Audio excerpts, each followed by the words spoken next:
Oo. Tapos lagay mo sa drive. sa drive. Sa D. Hindi mo binitiwan mo ata ang brake. Hindi mo binitiwan. Ayun, idiin mo. Tapos ilagay mo sa drive.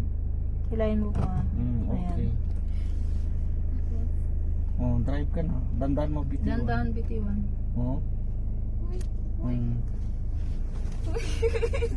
Okay. Mas bawi. Go. Ay, pwede na. Yeah. Saan pupunta? Sa kangkungan. Doon nakasada. Okay lang, ganyan muna nga na speed. Dandahan lang. Ipasak mo sa lane. Nandito mo tayo sa gilid, nandun yung kasada. Kunting po. Yan. Dandahan lang din. Maintain lang yung paa mo. Nakaapak ng konti. Konti-konti lang. Ganyan. Okay lang. Ganyan. Kasi inaano mo pa yung manubila.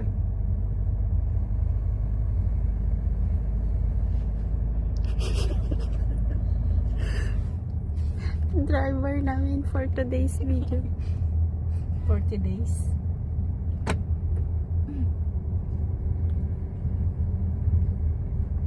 Naiihig na ako. Nervous? Hindi, kanina pa. Kanina ka pa Kanina pa naiihig. Baka maihi ka dyan.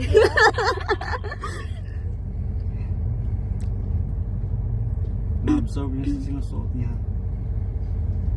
Baka pala man yung suot mo ay yung pantalon mo. Be careful of danger zone. Danger yun. B, naka-video ka, B. Oh my God. Sabi, yung ano sa sakyan.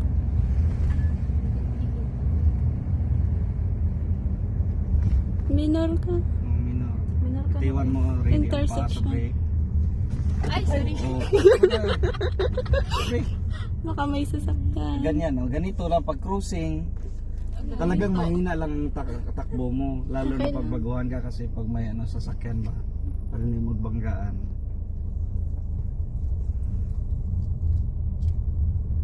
Pag mag-brake ka, ang brake mo is Be careful of 30%, 40%, 50%. Wag mo siya Tapos pag kagad- maramdaman mo nang kumakapit ng brake, dandahanan mo rin siya ng bitiwan. Para hindi, maganon ka kasi pag hindi mo siya bibitiwan.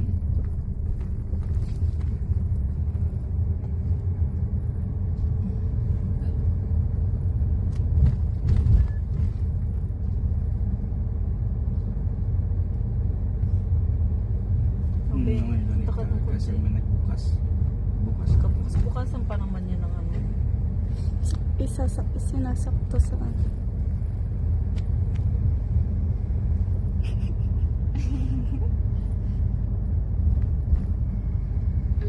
Pareho sila okay pa sa straight.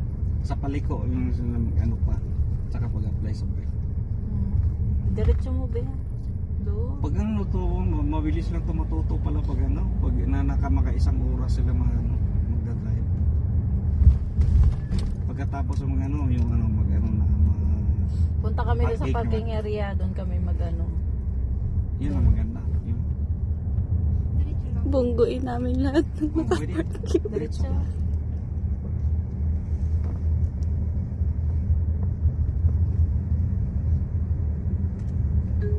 Be careful of right curve.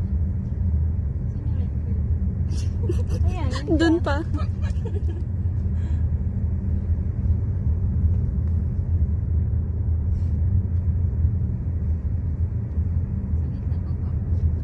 Okay.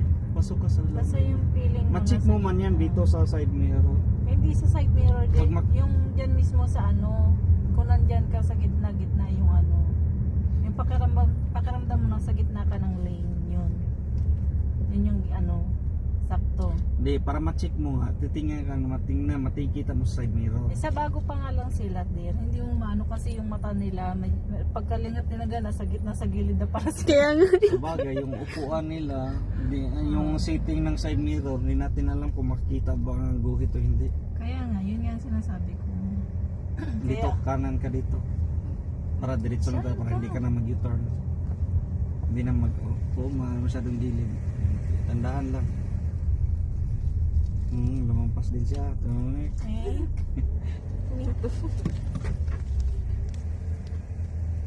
Pag maalanganin ka, talagang bagalan mo.